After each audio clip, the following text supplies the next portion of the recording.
Most people wait until January to change, and by February, their resolutions are already dead.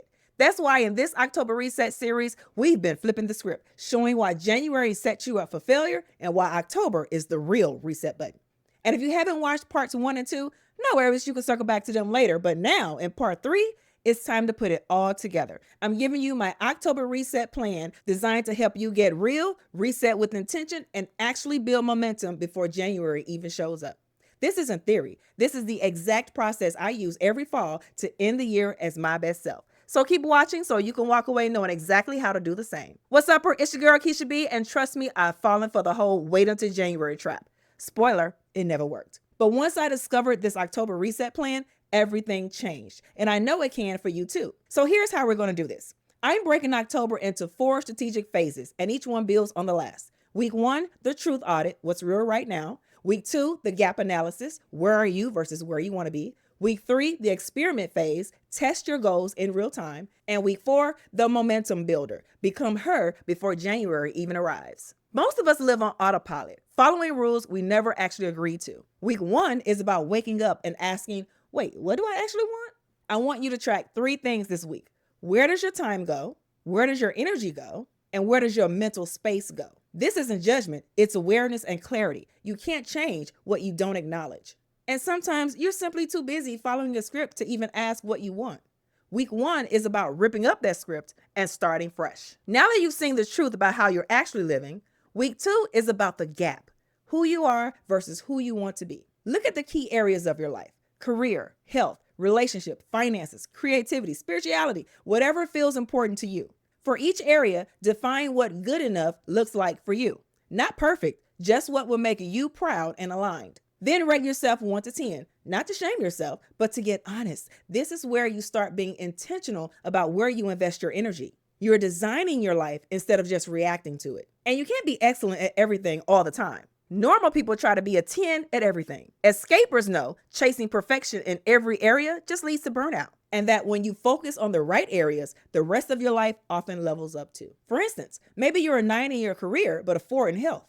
When you invest in your health, you don't just feel better physically. You show up sharper, more energized, and more focused at work. Then suddenly, that career that was already a 9 feels like a 10 without grinding harder. Or maybe you realize your finances are a 3. Working on that area might relieve stress, improve your sleep, and even help your relationships because you're no longer carrying that money anxiety everywhere you go. And that's the point. Once you see the gaps clearly, you stop wasting energy trying to fix everything at once and start building momentum where it actually counts. Which brings us to week 3. And this is where we take that clarity and turn it into action. No massive overhauls, no new year, new me pressure, just small, smart experiments that let you test what actually works for your life. This is your experiment phase.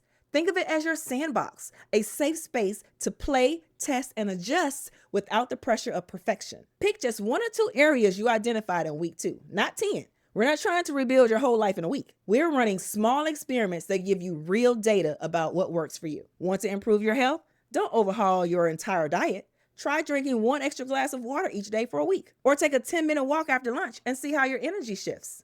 Want better balance? Experiment with 1 simple boundary, like no emails after 7 for a week. Notice what comes up. Do you feel anxious, relieved? Both. Want to be more creative? Try 10 minutes of writing, painting, or even voice notes each morning. Not for perfection, just to see what wants to come out. Normal people think they need the perfect plan before they start. Escapers know you find the plan by starting. The goal here in week 3 isn't to create a flawless system. The goal is to learn about yourself, what energizes you, what drains you, and what actually fits your life.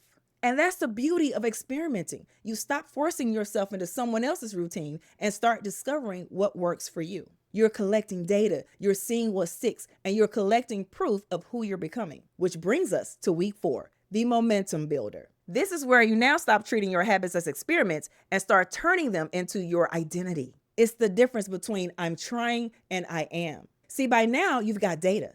Some experiments worked, some didn't.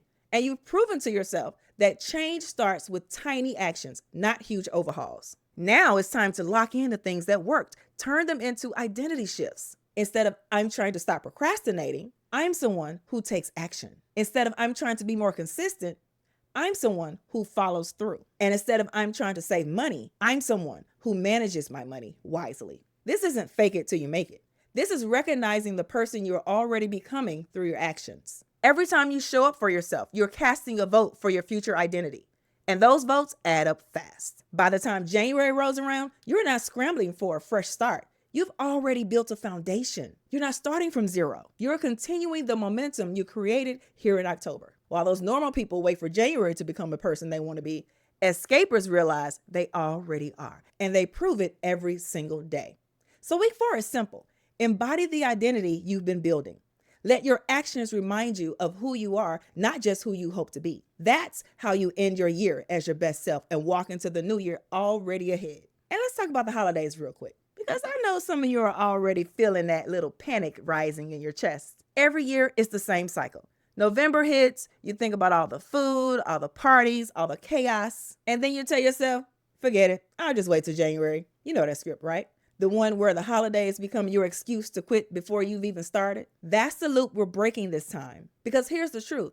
The holidays are not a distraction. They're your final test. If you can live your new identity through Thanksgiving cakes and pies and Christmas dinners and desserts, you can live it anywhere. And don't get it twisted. I'm not telling you that you have to be perfect through the holidays. It's simply about being intentional. If you're now someone who moves her body, maybe that's a 5-minute stretch on Christmas morning instead of your full body workout. If you're now someone who values her time, maybe that's saying no to one obligation that drains you. And if you're now someone who practices balance, maybe that's enjoying treats mindfully without the guilt. Normal people let the holidays knock them off track. Escapers, we use them to prove the track is built to last. The goal isn't simply to survive the holidays. It's to practice being the person you're already becoming, no matter what chaos is around you. So there you have it, your October reset plan. 4 weeks to wake up, see the gaps, experiment with what works, and step into the identity of your best self. And you don't have to do this alone. Having support and accountability makes all the difference when you're building momentum. That's why I created the Escapers Lab, a space where people like us can come together to stop waiting for some arbitrary date and start creating real change right now. So check the link in the description and join me inside the lab. And of course, drop a comment and tell me which part of this October reset plan you're most excited to put into practice. And remember, while everyone else is making vision boards about the new year, you're already living the vision. Until next time, keep being your own kind of different, boo-boo. Ta-da!